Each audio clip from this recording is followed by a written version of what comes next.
খায়রুল ভাই এই ভিডিওটা দেখেন, নিজের জীবন দিলা, এর আবার 3 মাসের বাচ্চাও আছে।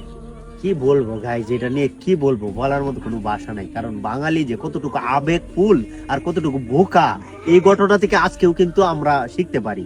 তার জন্য উল্টাপাল্টা কাজ করবেন না। এই যে আর্জেন্টিনা করে, আমি পর্তুগাল করি, আরেকজনে আরেকটা দল সাপোর্ট করে, আরেকজনে ব্রাজিল করে, যে কোনো দল করতে পারুক, তবে এই সিদ্ধান্ত নেওয়া যাবে না, নেওয়া যাবে না। কারণ জীবন খুব মূল্যবান।